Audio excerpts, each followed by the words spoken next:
नमामीश्वरं सच्चिदानन्दरूपं लसत्कुण्डलं गोकुले व्रजमानम् नमामीश्वरं सच्चिदानन्दरूपं लसत्कुण्डलं गोकुले व्रजमानम् यशोदाभियो लब्धावमानम् परामृष्टम् अत्यन्ततो धृत्य गोप्या यशोदाभियो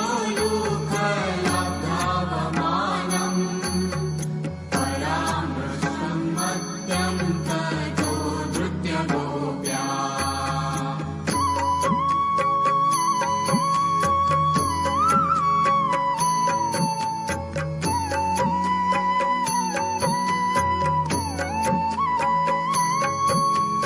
रुदन्तं मुहुर्नेत्र युग्मं मृजन्तम् कराम्भोजयुग्मेन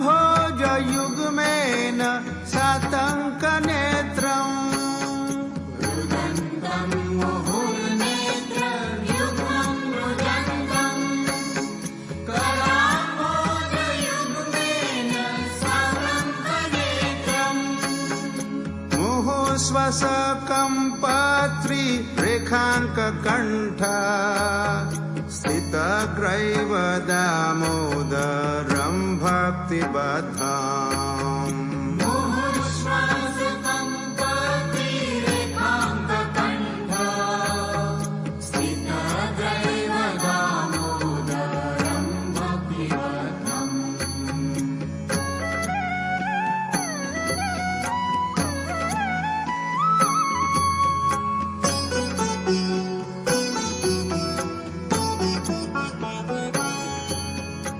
इति दिक्स्वलीलाभिरानन्दकुण्डे स्वघोषं निमज्जन्तम् आख्यापयन्तम् इति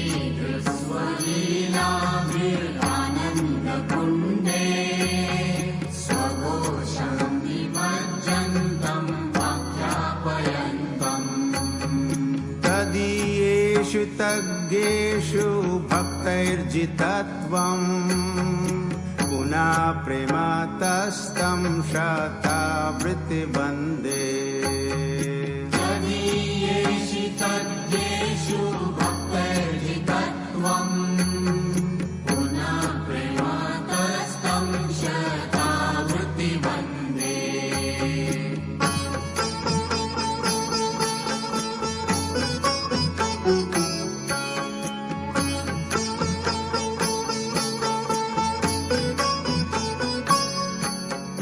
वरं देव मोक्षं न मोक्षं वदिं वा न चान्यं वृणेऽहं वरेशादपीह वरं देव मोक्षं न मोक्षामधिं वा न चान्यं वृणेऽहं वरेशादपीह इदं ते वपुर्नाथ गोपालबालम् सदा मे मनस्याभिरस्तां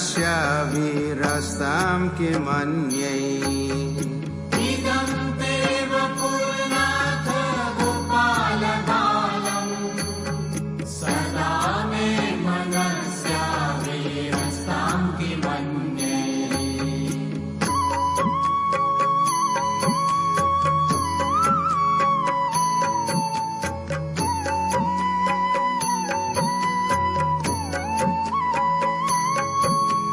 निदं ते मुखाम्भोजम् अत्यन्तनीलैर्वृतं कुन्तलैः स्निग्ध रक्तैश्च गोप्या इदं ते मुखाम्भोजम् अत्यन्तनीले वृतं कुन्तले स्निग्धरक्तैश्च गोप्या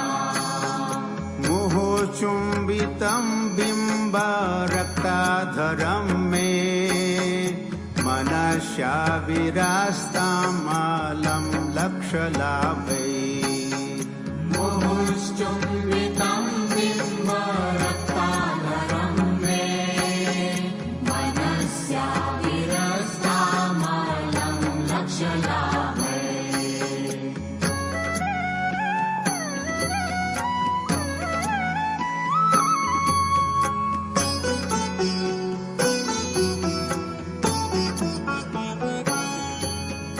नमो देव दामोदरानन्त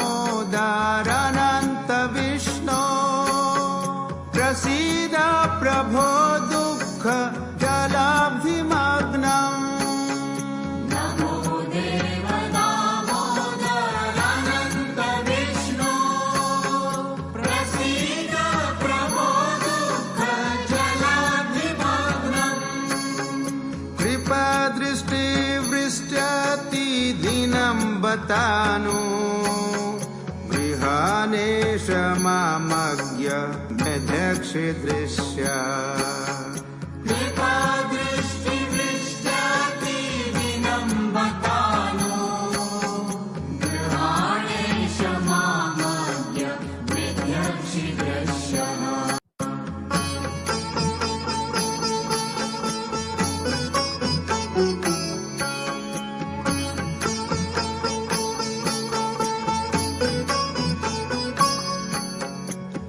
कुबेरात्मजो बद्ध मूर्त्यैव यद्वत् त्वया मुचितो भक्ति भजो कृतौ च कुबेरात्मजौ बद्धमुद्यैव यद्वत् त्वया मुचितो भक्तिभजौ कृतौ च तथा प्रेम भक्तिं स्वकमे प्रयच्छ न मोक्षे गृहो मेऽस्ति दामोदरेह तथा प्रेम भक्तिं स्वकामे प्रयच्छ न मोक्षे गृहो मेऽस्ति दामोदरेह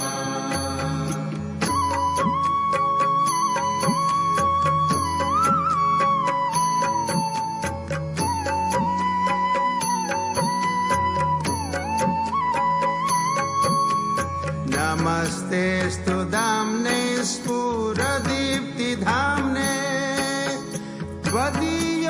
त्वदीयोदरायाथ विश्वस्य धाम्ने नमस्तेऽस्तु दाम्ने सुरदीप्तिधाम्ने त्वदीयोदरायाथ विश्वस्य धाम्ने नमो राधिकायै त्वदीयप्रियायै नमोऽनन्तलीलाय देवाय तुभ्यम् नमो राधिकायै त्वदीयप्रियायै नमोऽनन्तलीलाय देवाय तुभ्यम् नमामीश्वरं सच्चिदानन्दरूपम् लसत्कुण्डलं गोकुले भ्रजमानम् नमो ॐ विष्णुपदाय कृष्णपृष्ठाय भूतले श्रीमते भक्तिवेदान्त स्वामिनि इति नामिने नमस्ते सरस्वती देवी पौरवाणी प्रचारिणे निर्विशेष शून्यवादी पाश्चात्य देशतारिणे जय श्री कृष्ण चैतन्य प्रभो नित्यानंद श्री अद्वैत गदाधर श्रीवासादि गौर भक्त वृंद जय श्री कृष्ण चैतन्य प्रभो नित्यानंद श्री अद्वैत गदाधर श्रीवासादि गौर भक्त वृंद। जय श्री कृष्ण चैतन्य प्रभु नित्यानंद। श्री अद्वैत गदाधर श्रीवासादि गौर भक्त वृंद। हरे कृष्ण कृष्ण कृष्ण हरे हरे, हरे राम राम राम हरे हरे, हरे कृष्ण कृष्ण कृष्ण हरे हरे, हरे राम राम राम हरे हरे। हरे कृष्ण कृष्ण कृष्ण हरे हरे, हरे राम राम राम हरे हरे। गोविंद जय जय गोपाल जय जय, राधा रमण हरि गोविंद जय जय। गोविंद जय जय गोपाल जय जय, राधा रमण हरि गोविंद जय जय। हरे कृष्ण कृष्ण कृष्ण हरे हरे, हरे राम राम राम हरे हरे।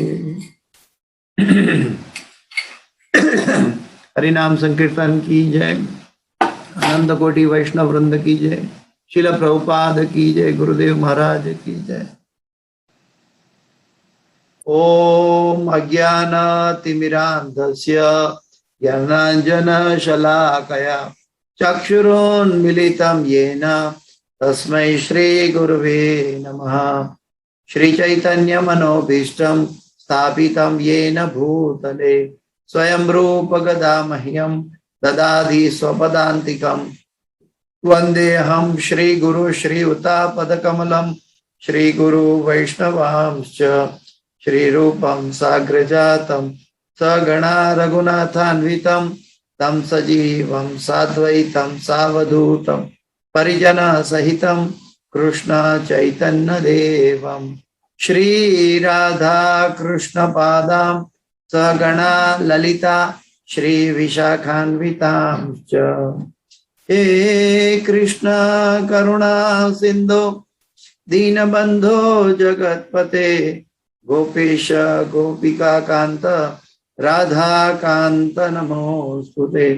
तप्त कांचन गौरांगी राधे वृंदावनेश्वरी, वृषभानुसुते देवी प्रणमामि हरिप्रिये।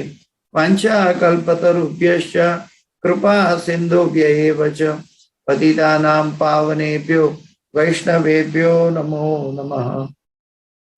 श्री कृष्ण चैतन्य प्रभु नित्यानंद, श्री अद्वैत गदाधर श्रीवासादि गौर भक्त वृंद।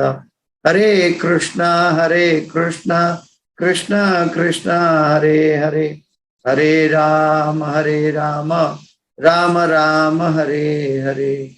जयतां सुरतो पंगोर मम मंद मते गतिर, मत्सर्वस्व पदाम्भोजो राधा मदन मोहन।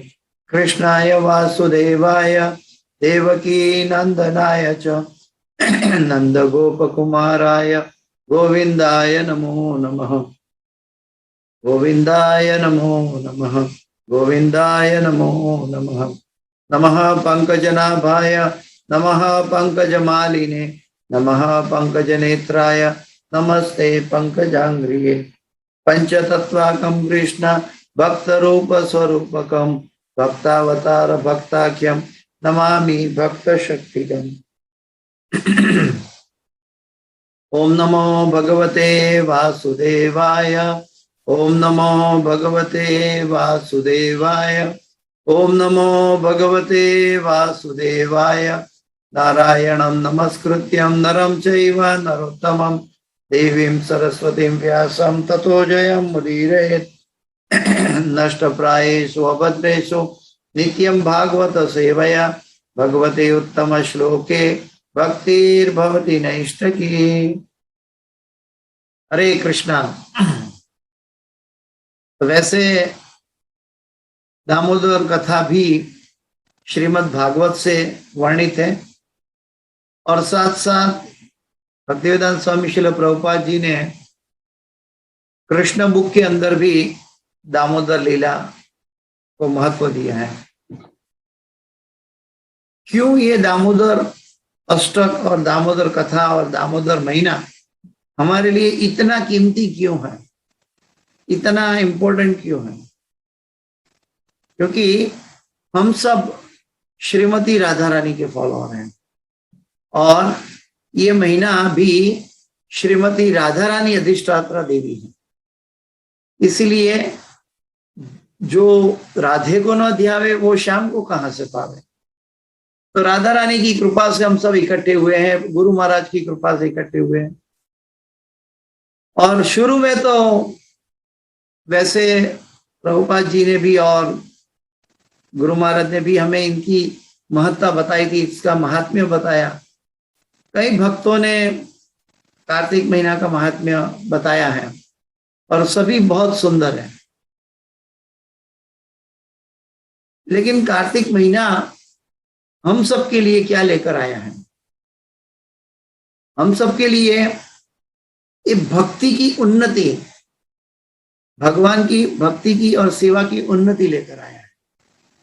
हमारी भक्ति बढ़े। अगर नवोदित भक्त है तो उसका भक्ति शाश्वत हो जाए भगवान के चरणों में, ये इसका उद्देश्य है।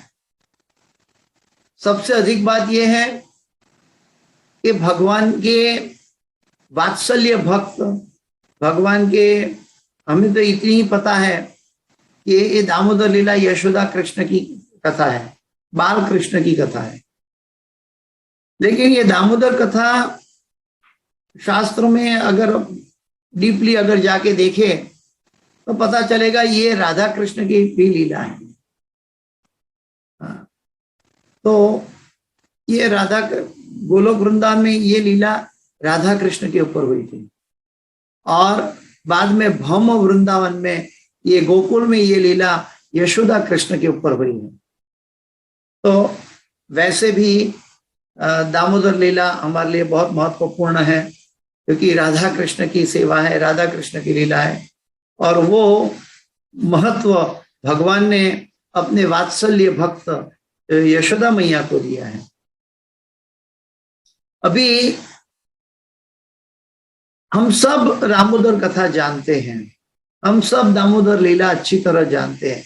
दामोदर लीला में कुछ नया जोड़ने की आवश्यकता नहीं है, लेकिन फिर भी हम दामोदर कथा या दामोदर लीला बार बार सुनते हैं, हर साल सुनते हैं।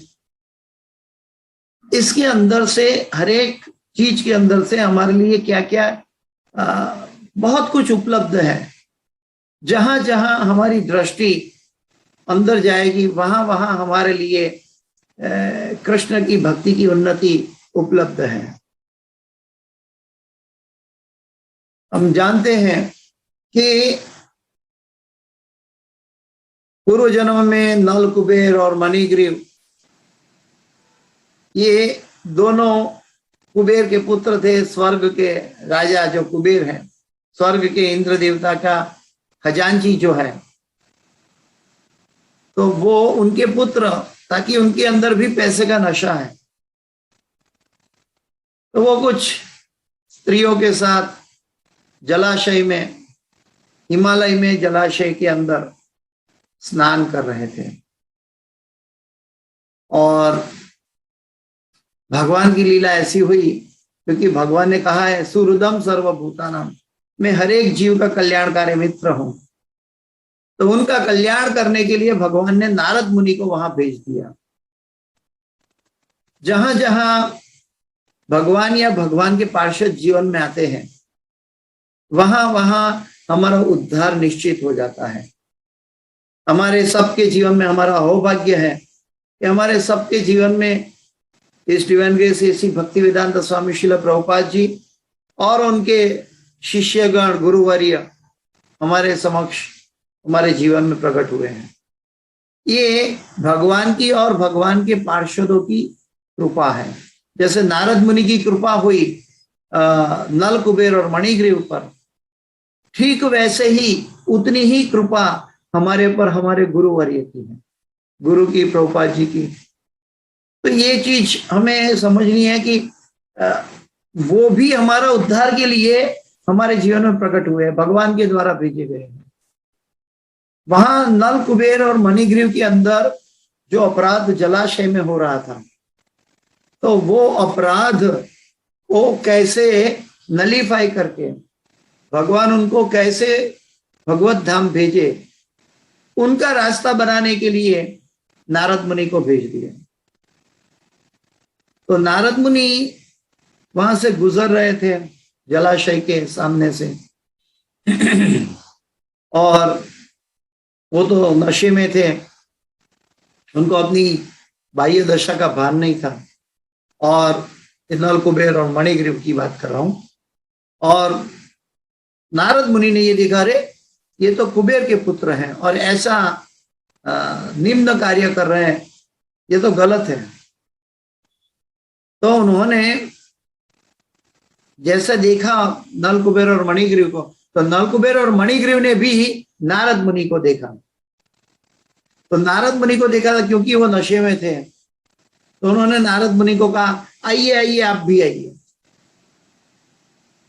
और नारद मुनि तो देवर्षि है, देवों के ऋषि है, उनको पता है कि मुझे क्या करना चाहिए क्या नहीं करना चाहिए, क्योंकि भगवान के शुद्ध भक्त हैं।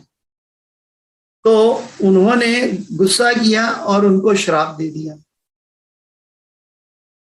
कोई भी गुरुजन, कोई भी आचार्य वर्ग हमारे पर गुस्सा करता है तो उसके अंदर हमारे भगवान की कृपा या हमारी ऊपर अनुकंपा छुपी हुई होती है। चाहे हमें उसके अंदर अपमान भी लग जाए, चाहे श्राप भी लग जाए, लेकिन इसके अंदर बहुत बड़ी कृपा समाई होती है। तो कभी कभी भक्त गुरु महाराज के साथ भी मिलते हैं, तो गुरु महाराज से बात करते हैं कि गुरु महाराज को वो देखते हैं कि गुरु महाराज उनके ऊपर गुस्से होते हैं, तो वो और प्रसन्न हो जाते हैं कि चलो आज गुरु की मर्सी मिल गई। ये बहुत दुर्लभ है, गुरु महाराज का आशीर्वाद मिल जाता है, गुरु महाराज की हमारे ऊपर कल्याण दृष्टि मिल जाती है। लेकिन हमारे गुरुवर्य ऐसे हैं कि ज्यादातर वो गुस्सा नहीं करते हमारे पर, शिष्यगण पर। लेकिन गुरु महाराज का अगर हमें गुस्सा, चेस्टाइजमेंट प्राप्त हो, भले हम सही है फिर भी चेस्टाइजमेंट कुछ ना कुछ कारण से प्राप्त हो, जो हमें नहीं दिखाई दे उनको दिखाई दे, तो वो हमारे लिए एक ऐसा प्रसंग है कि जिसके अंदर भगवान ने हमें सिलेक्ट किया है कि इस जीव का कैसे भी उद्धार किया जाए। तो जैसे नल कुबेर और मणिग्रीव के लिए भगवान ने सिलेक्ट किया नारद मुनि को भेजकर, हमारे जीवन में भी शुद्ध भक्त प्रभुपाद जी और गुरुवर्य को भेजकर हमारा भी उद्धार के लिए भगवान ने तय किया है। लेकिन इसके अंदर श्राप को समर्पितता से ग्रहण करना चाहिए। हम श्रीमद् भागवत में देखते हैं कि चित्रकेतु राजा थे, तो चित्रकेतु राजा को पार्वती माता का श्राप मिला, तो वो आगे जाके वृत्तासुर बन गए। लेकिन उन्होंने कोई गलती नहीं की थी, बल्कि गलती श्राप देने वाले की थी। फिर भी उन्होंने प्रणाम से माता को स्वीकार किया, दुर्गा माता को स्वीकार किया, प्रणाम किया भगवान की माया को, और ये भगवान की इच्छा है मानकर उन्होंने स्वीकार कर लिया। तो भगवान के भक्त जो है, मैं सही हूं या गलत हूं, इसका इलाज स्वयं नहीं करते। अगर वो सही भी है या गलत भी है, हर हाल में, हर एक प्रोवोकी सिचुएशन में समर्पित हो जाते हैं। भक्त का ये लक्षण है। तो ये भागवत में हम देखते हैं। दूसरा एक एग्जाम्पल है परीक्षित महाराज का। उन्होंने गलती की थी और शमीक ऋषि के गले में मरा हुआ सांप डाल दिया था। लेकिन क्योंकि वो भक्त राजा थे, उनको अपनी गलती का एहसास हुआ, और जब उनको पता चला कि मैंने बहुत घृणापद कार्य किया है, तो उनको बहुत पश्चाताप होने लगा कि कुछ अघटित घटना मेरे साथ बनने वाली है।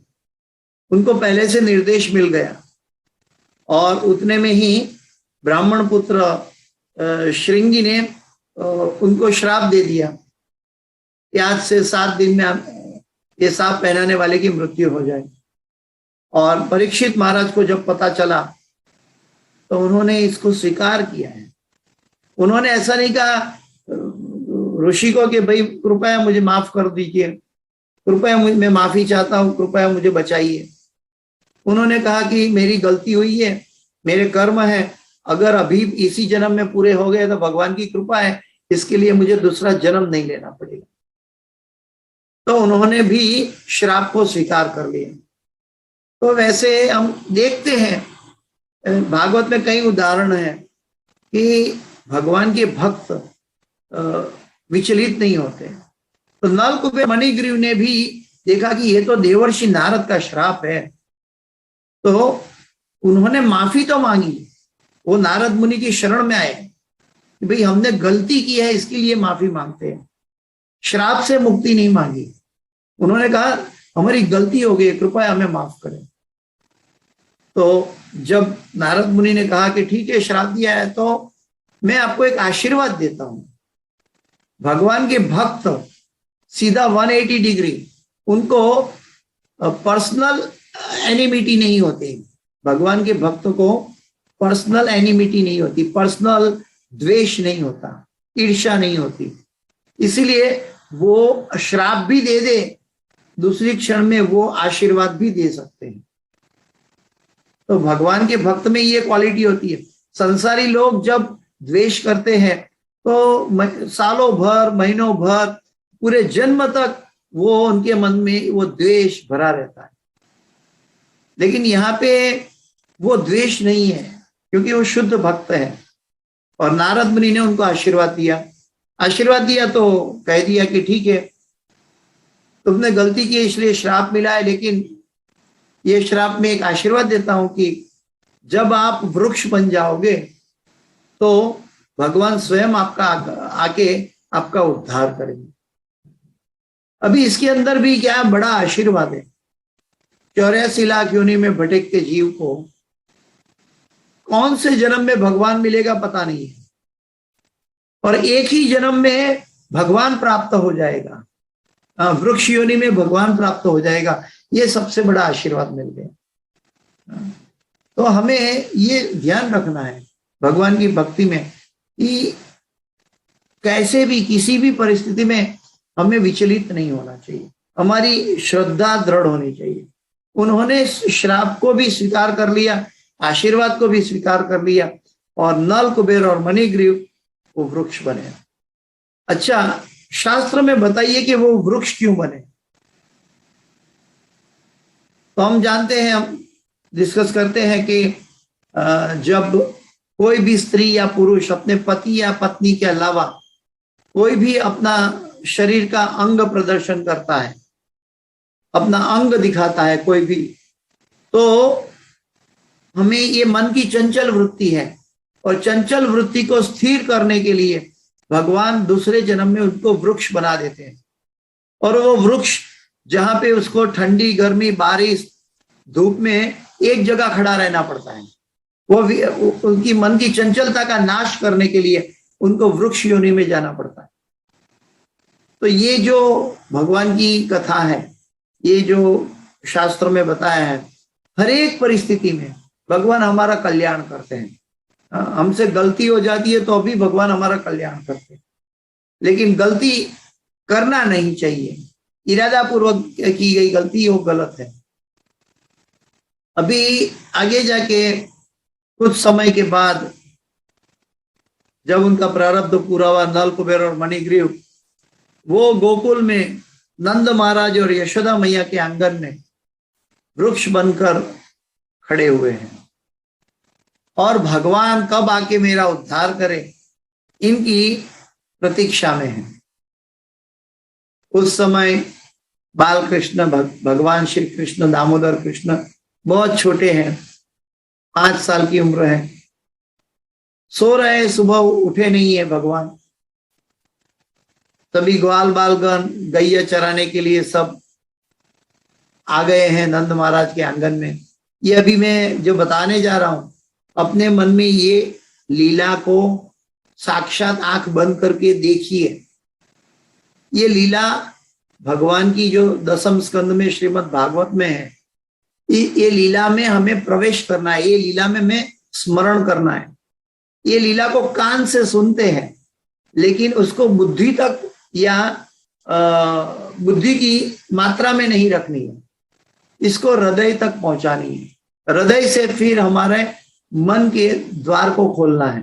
मन के द्वार का मतलब क्या है कि ये जो शब्द भगवान जो गीता भागवत में कह रहे हैं, ये दामोदर लीला की, उस लीला का वर्णन हम देखने चाहिए कि जो व्यक्ति गोकुल गए हैं, गोकुल में 84 खंबा का मंदिर है, वहां जाके आप देख सकते हैं कि वहां नंद महाराज और यशोदा मैया का बड़ा पैलेस है, और उसके बाहर आंगन में नंद महाराज की 9 लाख गैया खड़ी है, और वहां ग्वाल बाल आ गए हैं। कन्हैया सो रहा है, कन्हैया सोकर जागने जा रहा है। जब जाग रहा है तो उनको क्या सुनाई देता है? कंगन का आवाज सुनाई देता है। कंगन का आवाज सुनाई देता है। वो कंगन किसका है? माँ का है। यशोदा मैया को सोच रहे थे, यशोदा मैया ने सोचा कि मेरा कन्हैया हर रोज गोपियों के घर जाके मक्खन की चोरी करता है, ऐसा सभी गोपीगण मुझे बोलती है, तो क्या मेरे घर में मक्खन की कमी है क्या? तो यशोदा मैया ने सोचा शायद कन्हैया को गोपियों का मक्खन ज्यादा प्रिय है, शायद मेरे घर जो वलोना करने के लिए गोपियां आती है वो ठीक से नहीं बनाती होगी। आज मैं लल्ला के लिए, आज मैं कन्हैया के लिए स्वयं मक्खन बनाऊं। और वो स्वयं वलोना करने के लिए यशोदा मैया बैठी है, तो उनकी हाथ की कंगनों की आवाज आ रही है, और वो कंगनों की आवाज से कन्हैया जाग गया है कि माँ की कंगनों की आवाज है। कन्हैया जैसे उठा तो उनको भूख लगी है, वो चलकर आ रहा है, माँ माँ माँ कर कर मैया के पास आया। यशोदा मैया ने देखा, अरे कन्हैया जाग गया। कन्हैया को बुलाया, कन्हैया को अपनी गोद में रखा। गोद में रखकर कन्हैया, माँ ने सोचा कि बेटे को, बच्चे को भूख लगी होगी, तो यशोदा मैया कन्हैया को दूध पिलाने चली। उस जमाने में 5 साल तक भी माँ का दूध बच्चा पीता था। जितना हम माँ का दूध पीते हैं उतना हमारा मस्तिष्क का डेवलपमेंट सबसे ज्यादा होता है। आजकल बहुत फैशन के अंदर बहुत कम समय में माँ का दूध लोग छोड़ देते हैं, लेकिन माँ का दूध के अंदर भगवान ने इतनी शक्ति भेजी है कि जिससे हमारा मस्तिष्क भगवान की गहरी लीला में प्रवेश करने के लिए काबिल बन सकता है। कन्हैया यशोदा मैया का दूध पी रहा है। उतने में हम सब देखते हैं कि दूध, जो गायों का दूध था, जो कन्हैया के लिए था, वो चूल्हे पे जल रहा था, और उसका नीचे जाके वो गिरने वाला था। कन्हैया का जो दूध बनाया था, जो वो गायों का दूध निकाला था, तो 9 लाख गायों से 90,000 से 9,000 से 900 से 9 से 1, वो गाय का दूध कन्हैया के लिए तैयार हो रहा था। वो अग्नि पे जल रहा था और उबल कर नीचे गिरने जा रहा था।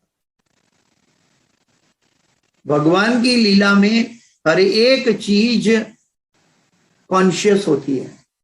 कॉन्शियस का मतलब है चर अचर, भगवान के अंदर भेद नहीं है। भगवान अचर, जैसे अहल्या बन गई थी तो इंद्र देवता की वजह से, तो वो अहल्या भी भगवान राम के स्पर्श से पत्थर से अहल्या बन गई वापस।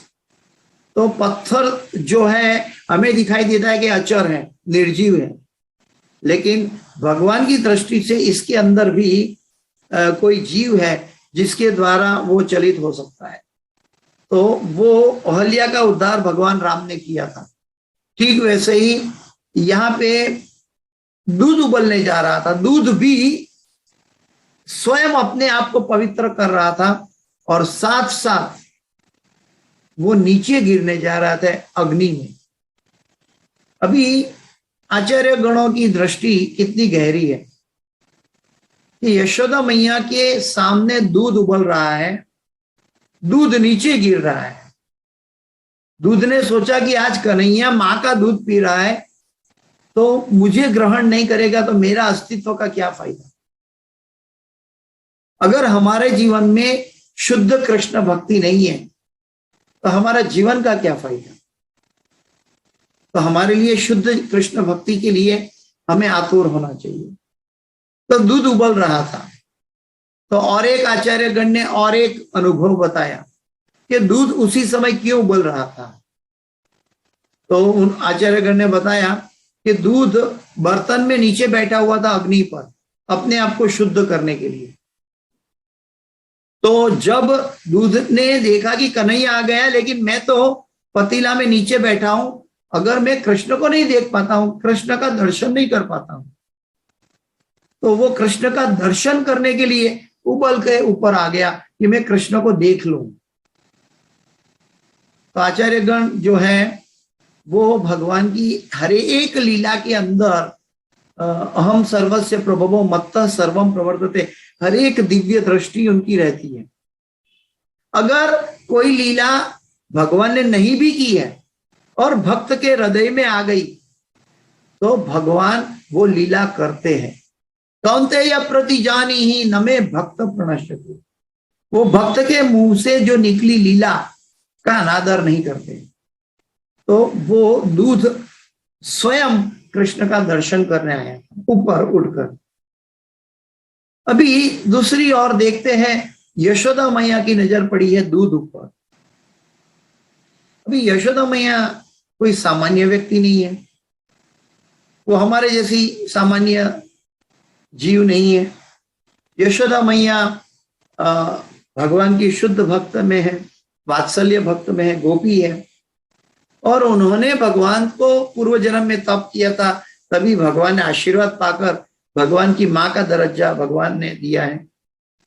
वो यशोदा मैया अपने भक्तों के साथ कितना प्रेम का आदान प्रदान करते हैं, अपने भगवान स्वयं अपने आप को सौंप देते हैं। यशोदा मैया का वात्सल्य रस, वो भी एक गोपी है वात्सल्य रस में, लेकिन वो गोपी कैसी है कि भगवान ने अपने आप को उनको दे दिया। हम सब भगवान के पीछे जाते हैं, माया को हटाकर भगवान के पीछे जाने की हमारी दौड़ लगी हुई है, लेकिन वहां यशोदा मैया के भगवान ने अपने आप को समर्पित कर दिया। वो यशोदा मैया जो योगी जन ज्ञानी जन हजारों साल तप करते हैं, उनके हृदय में भगवान एक क्षण के लिए दर्शन देते हैं। वो योगी जन कितना तपस्वी लोगों को कितने हजारों साल बाद एक क्षण के लिए दर्शन मिलता है। वो भगवान, वो परमात्मा, वो श्री कृष्ण यशोदा मैया को अपने आप को समर्पित करके बैठे हैं। अभी देख सकते हैं कि जो ब्रह्मा जी को जिनका दर्शन दुर्लभ है, शिव जी को जिनका दर्शन दुर्लभ है, देवतागण को जिसका दर्शन दुर्लभ है, योगी जन तपस्वी लोगों को जिसका दर्शन दुर्लभ है, वो भगवान यशोदा मैया को अपने आप को समर्पित करके बैठा। यशोदा मैया के गोद में कृष्ण जाना ये कोई मामूली बात नहीं है। ये यशोदा मैया का जो भक्ति का पराकाष्ठा है, कोई मामूली चीज नहीं है। और एक कथा है कि भगवान ने अपने आप को समर्पित किया, किसको? श्रीमती राधा रानी को। भगवान ने अपने आप को किसको समर्पित किया? राधा रानी को भी समर्पित किया है। तो भगवान जब भक्त के साथ अपनी अंतरंग लीला करते हैं तो अपने आप को दे देते, भक्त को दे देते। जैसे महाभारत के युद्ध में अर्जुन को भगवान ने अपने आप को अर्जुन को सौंप दिया कि मुझे रथ दाएं चलाना है, बाएं चलाना है, तुम जैसे बोलोगे वैसे चलाओ। तो भगवान भक्त वत्सल है, भक्त पराधीन है, लेकिन वो भगवान भक्त को इच्छते हैं कि वो बिल्कुल शुद्ध और मुझसे प्रेम करता होना चाहिए। और वो प्रेम कैसा है कि वो अपने आप को भी भूल जाए। भगवान का प्रेम ऐसा होना चाहिए कि हम अपने आप को भूल जाए भगवान की प्रसन्नता के लिए। तो ये सब भक्तों का जो वर्णन है श्रीमद् भागवत में, इसके अंदर से हम ये शिक्षा ग्रहण करते हैं कि कभी भी हमारे लाभ के लिए भगवान के पीछे न दौड़े। ये तो सकाम भक्ति हो जाएगी। हम इस जीवन में क्या लेकर आए थे और क्या लेकर जाना है, हम कुछ भी साथ लेकर नहीं आए थे, कुछ भी साथ लेकर नहीं जा सकते। लेकिन भगवान की जो प्रेम है, वो प्रेम इस जीवन में हम खरीद सकते हैं, इस जीवन में हम लूट सकते हैं, इस जीवन में हम अपने हृदय में कैद कर सकते हैं। ये भगवान का प्रेम को कैद करने के लिए मनुष्य जन्म मिला है। और वो यशोदा मैया कन्हैया को बाजू में, शुद्ध भक्त भी गलती कर सकता है, ये भगवान ने लीला में हम सबको समझाने के लिए कहा। तो यशोदा मैया कन्हैया को बाजू में रखकर दूध बचाने के लिए खड़ी हो गई। अभी यशोदा मैया दूध बचाने के लिए खड़ी हो गई तो भगवान ने सोचा, अरे मुझसे भी दूध ज्यादा कीमती है क्या? भगवान ने कहा कि जो मुझे समर्पित होता है तो उनके लिए सभी देवी देवतागण, सभी पितृ मातृ देवता ऋण, सभी ऋण पूरा हो जाता है जो व्यक्ति मुझे समर्पित हो जाता है। तो वो दूध भी मुझे समर्पित होने चला है और उनका सभी ऋण पूरा हो गया है और वो जरूर उनको भगवान का आशीर्वाद मिलेगा। लेकिन वो दूध भी पार्षद बनकर भगवान को लीला में मदद कर रहा है ताकि यशोदा मैया वहां से खड़ी हो। और यशोदा मैया दूध बचाने गई है। तो जब यशोदा मैया दूध बचाने गई, भगवान को लगा कि मुझे ये लीला में कुछ ना कुछ तो उपदेश देना है सभी भक्तों को, आने वाले भक्तों को। तो भगवान ने अंदर चले गए और मटकी लटक रही थी मक्खन की, वो मटकी को लकड़ी मारी, मक्खन गिराया, खिड़की खुली थी, सभी ग्वाल बाहर खड़े थे, बंदर भी खड़े थे, सबको बुलाया भगवान ने और सभी लोग बैठ के मक्खन खाने की शुरुआत कर दी। सब मक्खन खा रहे। और यशोदा मैया दूसरी ओर दूध बचाने चली गई है और आग से दूध बचाकर वो पतीला बाजू में रखा। फिर वापस आई तो देखा, अरे कन्हैया कहाँ चला गया। उतने में देखा तो अरे कन्हैया ने भी देखा कि अभी माँ आने वाली है। तो उनका पग भी मक्खन में गया हुआ था, मक्खन उनके पांव पर गिरा था। तो मक्खन के पांव के निशान के पीछे पीछे माँ को पता चला कि कन्हैया ने तो बड़ा कारस्तान किया है। और आज मुझे प्रमाण मिल गया कि गोपियों के घर वो मक्खन की चोरी कर रहा था, लेकिन वो मक्खन आज मेरे घर में भी भगवान ने मटकी तोड़कर मक्खन गिराया है।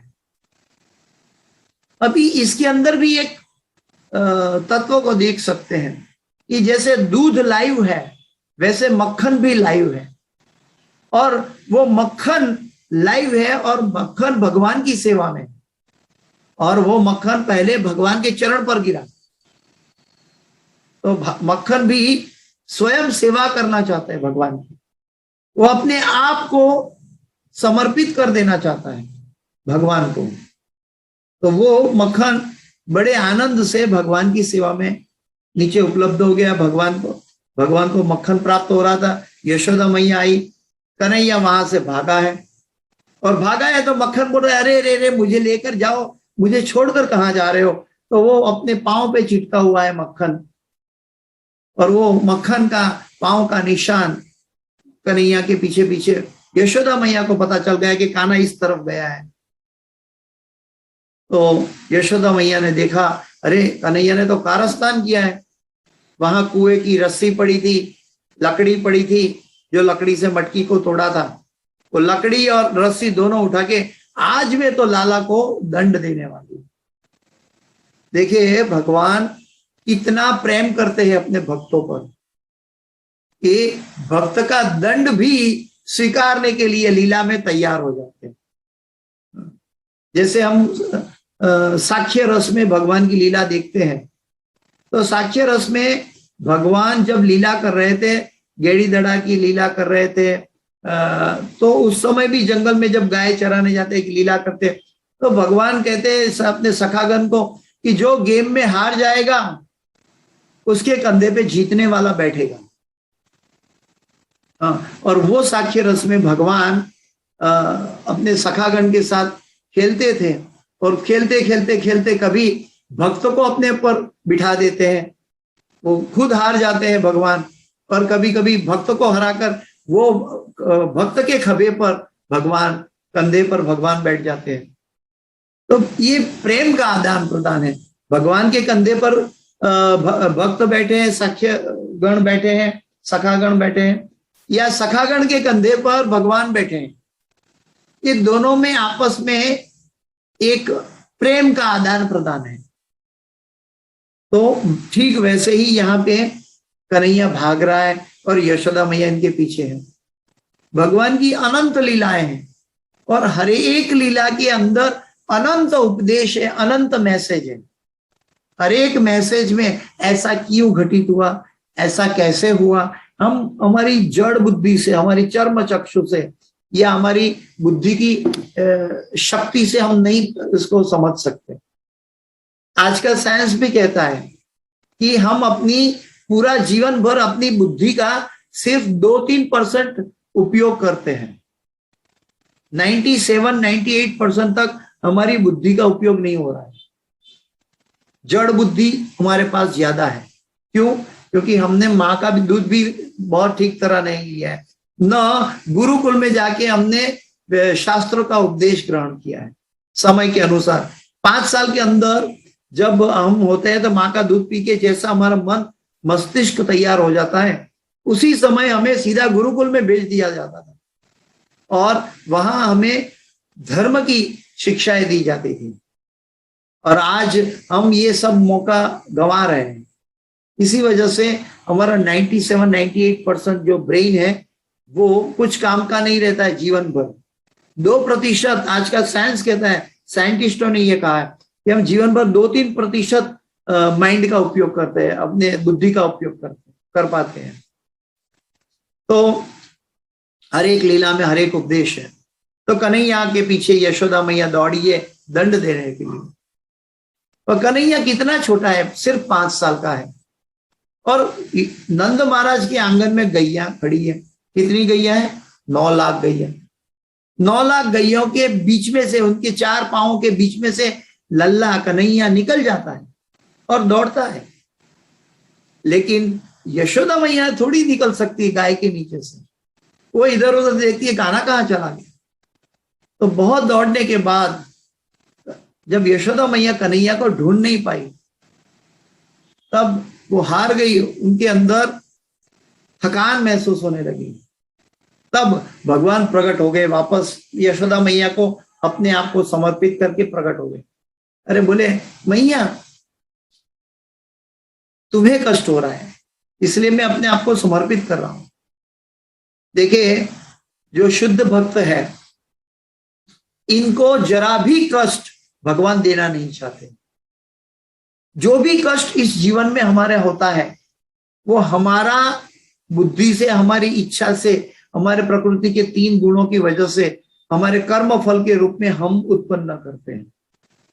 भगवान कभी भी अपने बच्चे को, अपने संतान को कभी भी दुख पहुंचाना नहीं चाहते, चाहे वो कितना भी गहरा अपराधी हो। उनको शुद्ध करते हैं, उनको कल्याण करते हैं, और सुहृदम सर्वभूतानाम, जैसे गीता में एक शब्द कह दिया, लेकिन हर एक परिस्थिति में भगवान उद्धार करते हैं। चाहे वो नल कुबेर मणिग्रीव हो, चाहे यशोदा मैया हो, चाहे नारद मुनि हो, चाहे व्यासदेव जी हो, चाहे गजेंद्र हो, चाहे कोई भी हो, लेकिन भगवान हर एक जीव के लिए कल्याणकारी मित्र है।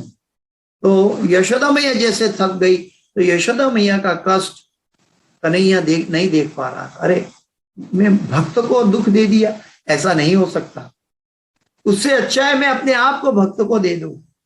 और यशोदा मैया को दंड स्वीकारने के लिए भगवान अपने आप को यशोदा मैया को समर्पित किया। और फिर यशोदा मैया वहां औखल पड़ी थी, औखल जो गांव में जो डमरू के आकार, जो शिव जी के डमरू के आकार की लकड़ी की बनी होती है, और उसके अंदर हम मिर्चा मिर्च मसाला खांडते हैं पुराने जमाने में, तो वो औखल पड़ी थी। वो औखल के साथ कन्हैया को बांधने के लिए यशोदा मैया ने चेष्टा किया। यशोदा मैया कन्हैया को दंड देने के लिए बांध रही थी। भगवान भक्त का दंड भी स्वीकारने के लिए तैयार है। भगवान भक्त का दंड भी स्वीकारने के लिए तैयार है। भगवान भक्त को अपने आप को समर्पित करते हैं, भक्त का दंड भी स्वीकार करते हैं, भक्त को कंधे पे भी बिठाते हैं, भक्त के नौकर भी बन जाते हैं। क्या नहीं करते भगवान हमारे लिए। हर रोज हमारे 84 लाख योनि में हर रोज हमें सांस भी पहुंचाते हैं, हमारी आवश्यकता पानी की है, पानी पहुंचाते हैं, क्या क्या नहीं पहुंचाते भगवान हमारे लिए। ये हमारी दुर्दशा है कि हम मनुष्य जीवन में भगवान की ओर हमारी दृष्टि क्यों नहीं जाती, क्यों हम भगवान को ढूंढ नहीं पाते इस मनुष्य जीवन में। क्योंकि भगवान, हम सांस लेते हैं तो किसकी शक्ति है। कोई कहेगा ये पृथ्वी से, गुरुत्वाकर्षण बल से हमारा हृदय चल रहा है, साइंटिफिक दृष्टि। लेकिन साइंटिफिक दृष्टि को ऐसा अरेंजमेंट किसने किया, ऐसा गुरुत्वाकर्षण किसने बनाया, ऐसा हृदय किसने बनाया कि जो हमें सांस पहुंचा सके। रात को सो गया था, सुबह वही याद करवा दिया, किसने करवा दिया। भगवान की करुणा हमारे ऊपर हर क्षण बहती है, इतनी मात्रा में बहती है कि जितना हम लायक भी नहीं है, इसलिए बहकर चली जाती है, हमें पता नहीं चलता है। इसलिए भगवान कहते हैं कि ना हम वेदे न तपसा न ज्ञाने न चेतया, मैं वेदों से, ज्ञान से, ध्यान से, तप से उपलब्ध होने वाला नहीं हूं। मैं तो सिर्फ भक्त को समर्पित होने वाला हूं। मुझे सिर्फ भक्त से प्रेम है और भक्त मुझे चाहता है। क्यों? क्योंकि भक्त का जीवन, भक्त का प्रेम की दुनिया सिर्फ भगवान है, और भक्त की दुनिया सिर्फ भगवान है, और भगवान की दुनिया सिर्फ भक्त का प्रेम है। हम जैसे जो भक्ति विनोद ठाकुर ने, हम जो भजन गाते हैं भगवान को भोग अर्पण करने के लिए, उसमें भक्ति विनोद ठाकुर कहते हैं कि हरि लीला एकमात्र जहारा प्रमोदा। तो हरि लीला जो है एकमात्र, राधा रानी का एक उद्देश्य है, एक आनंद है राधा रानी का। क्या? कि हरि लीला, भगवान की लीला हो, उसके अंदर भगवान प्रसन्न हो। तो वो एकमात्र, और दूसरा नहीं, अपना मन नहीं, अपनी बुद्धि नहीं, हरि लीला। तो हमारे लिए भी ये बहुत आवश्यक है कि भगवान हर क्षण हमारे ऊपर कृपा बरसाते हैं। कृपा इतनी बहती है कि नदी का पानी बह बहकर कोई उपयोग नहीं करता, तो जाकर दरिया में मिल जाता है और फिर नमकीन हो जाता है। हमारे अंदर भी भगवान की कृपा बह बह के मनुष्य जन्म चला जाएगा, फिर 84 लाख योनि में जाना पड़ेगा, फिर नमकीन समुद्र में जाना पड़ेगा। तो हमें भी ध्यान रखना है कि हमारे ऊपर जो कृपा बह रही है, जो पानी मिला है, उसको हम एक लोभी बनकर उसको ग्रहण कर लें। भगवान की जितनी महत्ता हमारे हृदय में प्रकट हो जाएगी, जितनी करुणा, जितनी कृपा हमको दिखाई देगी, उतना हमारे अंदर हृदय में भगवान के प्रति प्रेम का जागरण, प्रेम उत्पन्न हो जाएगा। कोई भी व्यक्ति हमारे लिए सेवा करता है तो हमारे अंदर उसके प्रति प्रेम उत्पन्न हो जाता है। तो जब हम भगवान की ये कृपा को देखेंगे, भगवान की हमारे लिए इतना कर रही है दिखाई देगा, तो हमारे हृदय में प्रेम उत्पन्न होना सहज हो जाएगा। ये सहजिया नहीं है कि जो कुछ जानते नहीं और भगवान को प्रेम करने का नाटक करते हैं। वो बात नहीं है। भगवान कहते हैं कि तेषाम सतत युक्तानाम भजताम प्रीति पूर्वकम, जो प्रीति पूर्वक मुझे भजता है, ददामी बुद्धि योगम तम, उसके हृदय में मैं ज्ञान देता हूं, सामान्य लोगों के हृदय में नहीं। ददामी बुद्धि योगम तम ये नमाम उपयांति थे। तो भगवान ऐसे भक्तों के हृदय में ज्ञान देते हैं। और अभी समय होने जा रहा है तो मैं इसको थोड़ा फास्ट लेके जा रहा हूं कि यशोदा मैया कन्हैया को बांध दिया है। यशोदा मैया ने कहा कि हे कन्हैया, आज तूने जो कारस्तान किया है इसका दंड तुझे भोगना होगा, आज पूरा दिन तुझे यहां खड़ा रहना होगा। अरे ये क्या, सभी गोपीगण ग्वाल बाल गण तो डर गए। अरे यशोदा मैया ये छोटे बच्चे को इतना दंड दे रहे हैं। वो रस्सी जो बांधी नहीं जा रही थी, भगवान ने स्वयं अपने आप को बांध ली, लेकिन वो रस्सी का निशान, रस्सी को दाम कहते हैं, और उधर पर रस्सी बांधी, इसलिए भगवान का नाम हुआ दामोदर। तो दामोदर भगवान कितनी करुणा की है, हमारे लिए कितनी करुणा है कि राधा रानी के साथ दामोदर भगवान इस महीने के अंदर इतनी भक्ति, एक स्पेशल डिस्काउंटेड सेल वाला महीना डिक्लेयर कर दिया कि इसमें राधा रानी कहती है चलो आ जाओ मेरे भक्त, जो कृष्ण के भक्त है मेरे पास आ जाओ, आज मैं आपको कृष्ण की भक्ति का अनहद बीज, अनहद प्रेम आपको जा रे देखो तारे कहो कृष्ण उपदेश की तरह मैं सबको बांट दूंगी।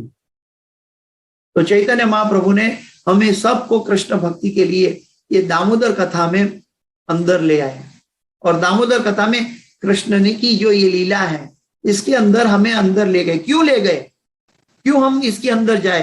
ताकि हमारा मस्तिष्क, ताकि हमारा हृदय भगवान को प्रेम करने लगे।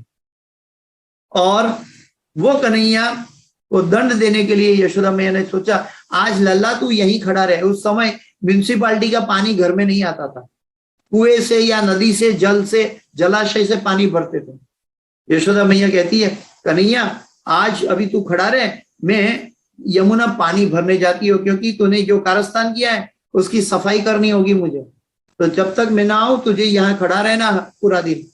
और यशोदा मैया स्वयं यमुना पानी भरने चली गई।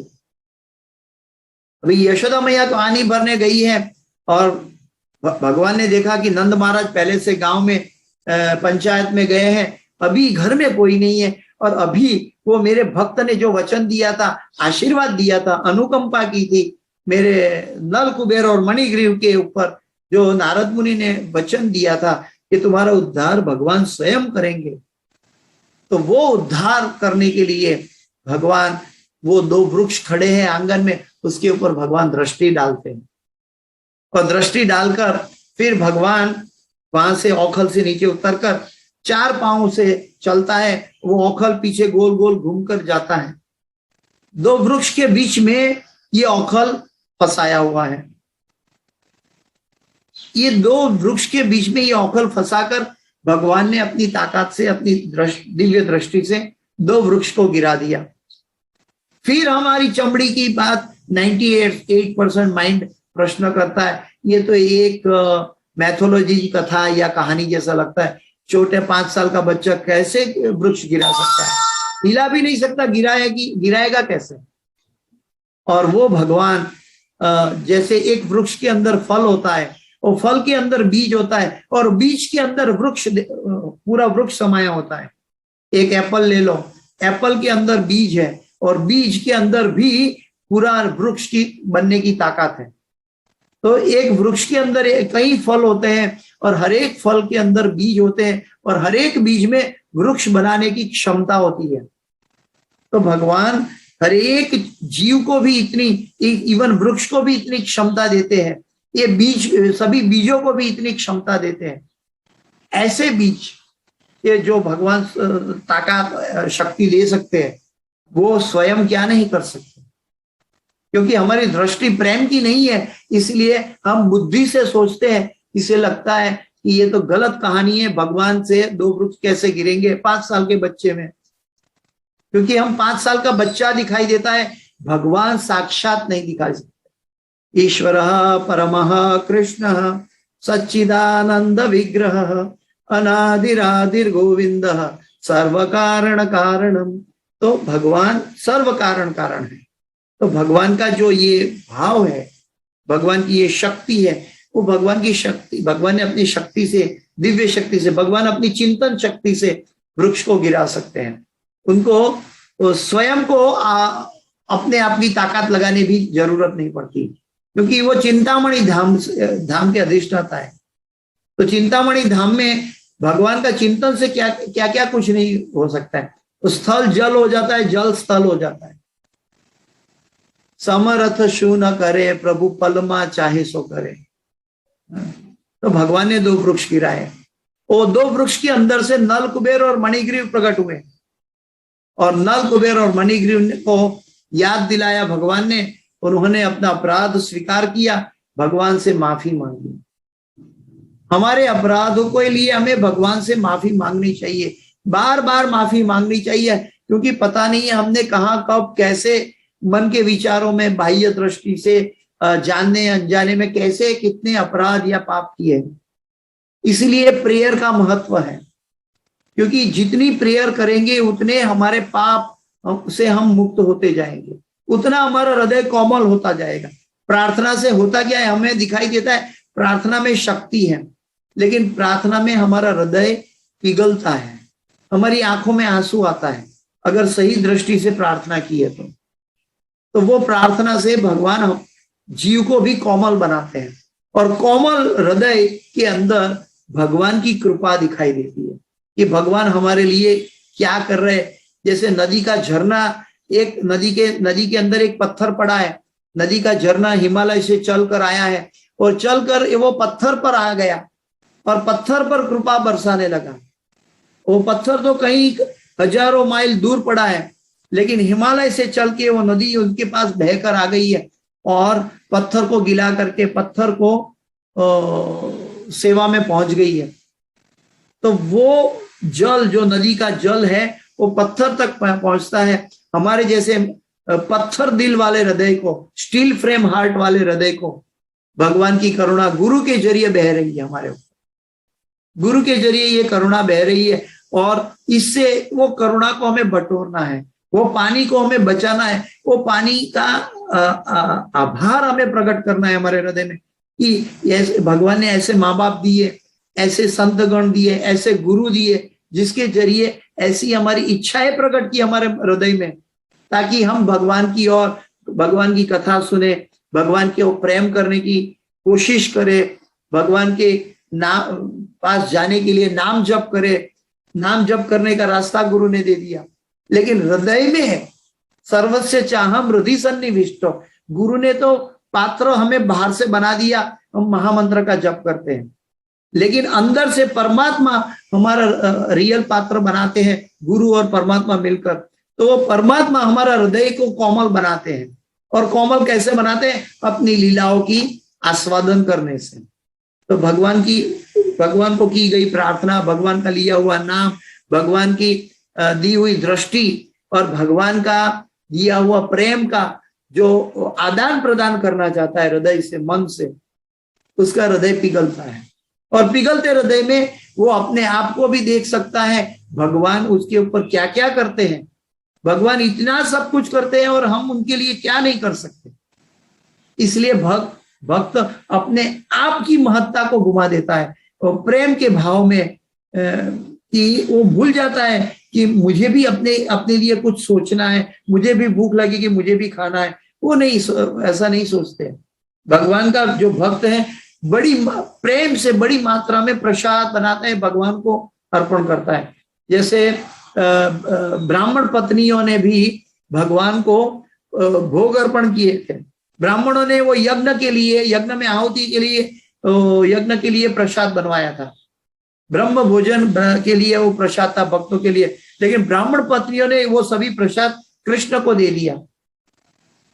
तो वो जो भगवान की समझने वाली दृष्टि है, वो जैसे आचार्यगण बताते हैं कि हमें एक पुरुष के शरीर में रहकर एक प्रकृति का रोल करना है, लेकिन जो स्त्री स्वरूपा है, जो इस मनुष्य जन्म में स्त्री बनकर आई है, उनको तो ऑलरेडी प्रकृति स्वरूपा का बाहर ही उनको भगवान ने एक मौका दे दिया है। उनका हृदय हमसे ज्यादा कोमल रहता है, जब स्त्री सभी जो इस मनुष्य जन्म में स्त्री बनी है, तो भले वो कोई भी अवस्था में हो, जैसे भक्त का संसर्ग हो जाता है तो स्त्री जल्दी से भगवान की भक्त बन सकती है, और हम भी बन सकते हैं, हम भी स्त्री स्वरूपा है, लेकिन जब तक हमें पुरुष नाम का अहंकार ना हो तब, क्योंकि पुरुष एकमात्र श्री कृष्ण है। और ऐसे नल कुबेर प्रकट हो गए। नल कुबेर ने भगवान की प्रार्थना की, भगवान को माफी मांगी और भगवान की आरती की, और भगवान के आशीर्वाद लेकर वो भगवत धाम चले गए। दिवाली के दिन ये घटना गोकुल में हुई थी। तो इस घटना को हम हर साल हर महीने में कितनी बार सुनते हैं, अलग अलग भक्तों से कितनी बार दोहराते हैं। कोई भक्त कोई अलग रस में अलग उतर जाता है, कहीं कुछ और बताता है, कोई भक्त कुछ और बताता है, कोई भक्त आचार्यगण कुछ और बताता है, लेकिन हर एक भक्त की दृष्टि इसके अंदर जाती है और इसके तत्व को ढूंढती है, तत्व में आनंद लेती है। तेषाम अहम समुर्धरता मृत्यु संसार सागरात भवामी न चिरात पार्थ मैया वेशित चेतसा। भगवान जीवों को भव सागर के उसको उद्धार करने के लिए कैसे भी हमारा उद्धारकर्ता बनकर हमारे सामने प्रकट हो जाते हैं, चाहे लीला के माध्यम से, चाहे भक्तों के माध्यम से, चाहे गुरु के माध्यम से, चाहे माता पिता के माध्यम से, चाहे हमारा संघ के माध्यम से, चाहे हमारी इच्छा के माध्यम से। भक्त तो अपनी इच्छा भगवान की इच्छा को समर्पित करता है। ये भक्ति का पहला कदम है, ये दीक्षा का पहला कदम है।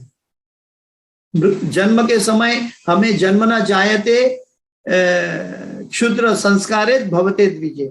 हम जन्म से तो क्षुद्र थे, हमारे मन विचलित था, हमारे अंदर फ्री विल था, लेकिन वो फ्री विल को हमने समर्पित किया गुरु के आज्ञा के अनुसार, और वो है हमारा मनुष्य जन्म। वो सही में जाके हम मनुष्य बने। तो आइए, समय पूरा हो रहा है, तो इस मधुर दामोदर लीला को हम यहाँ विराम देते हैं। किसी भक्त का कोई प्रश्न है तो कर सकता है, बाकी इसको हम ये देख सकते हैं कि भगवान की हमारे पर ये महीने में राधा रानी करुणा लेकर आई है। कृष्ण हमसे रूठ गए, हमारे पाप इतने थे, शायद कृष्ण हमसे रूठ सकते हैं, लेकिन राधा रानी बोलती है नहीं, हमारे बच्चे हैं, ये बच्चे को आपको स्वीकारना होगा। इसीलिए हमें इस्कॉन में भक्तों के जरिए, भक्तों के साथ हमें जोड़ दिया है। राधा रानी हमारा हाथ पकड़कर हमें कृष्ण को समर्पित कर रही है, ये दामोदर लीला के जरिए। ये हमारे पर कृपा है।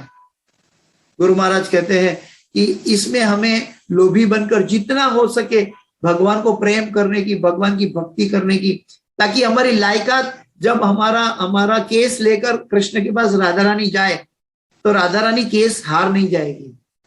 हमारे अंदर लायकात हो तो राधा रानी भगवान को कहे कि इतनी मेहनत कर रहा है तुमको पाने के लिए, तो हमें राधा रानी को भी बर्डन नहीं बनना है। हमें राधा रानी की सेवा में, राधा रानी की लीला में प्रवेश करने के लिए, गोपियों की भाव में लीला को प्रवेश करने के लिए हमें राधा रानी को मदद करना है।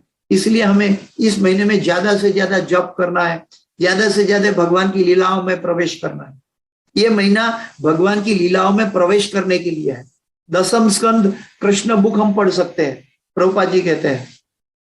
तो ये बड़ा सुवर्ण अवसर है, लेकिन कर्मियों को ये अवसर का पता भी नहीं चलता। ना हम प्रकाश सर्वस्य योग माया समावत, लेकिन भगवान उनका भी कल्याण कर रहे धीरे धीरे धीरे धीरे। वो कोई ना कोई माध्यम से कर्मी भी, कर्मठ भी, ज्ञानी भी, योगी भी, तपस्वी भी धीरे धीरे भक्तों के संसर्ग में आके भगवान की कृपा को समझने की चेष्टा कर सकते हैं। और धीरे धीरे धीरे धीरे जितने प्रमाण मात्रा में वो समर्पित होते हैं, उतनी प्रमाण मात्रा में भगवान उनके हृदय में जागृत हो जाते हैं, और उसका भगवान का जागृति का, भगवान का महत्व वो भक्त समझ सकता है। इसके लिए हमारे अंदर आवश्यकता है, गुरु ने कहा है हमारा हृदय को साफ करो। हरे कृष्ण कृष्ण कृष्ण हरे हरे, हरे राम राम राम हरे हरे। इससे हमारा हृदय के साफ करना है, ताकि भगवान वहां आकर बैठ सके। हरे कृष्ण। इस क्लास की कोई भी सुकृति है तो वो हमारे गुरु महाराज ही सोले ने, जय पताका स्वामी आचार्य पाद गुरुदेव महाराज की है। इस कथा में कहीं भी त्रुटि या गलती हुई है, मेरी अपनी है, कृपा मुझे क्षमा करें। वांछा कल्पतरुभ्यश्च कृपा सिंधुभ्येव च पतितानां पावनेभ्यो वैष्णवेभ्यो नमो नमः। अनंत कोटि वैष्णव वृंद की जय। शिल प्रभुपाद की जय। राधा दामोदर भगवान की जय। हरे कृष्ण।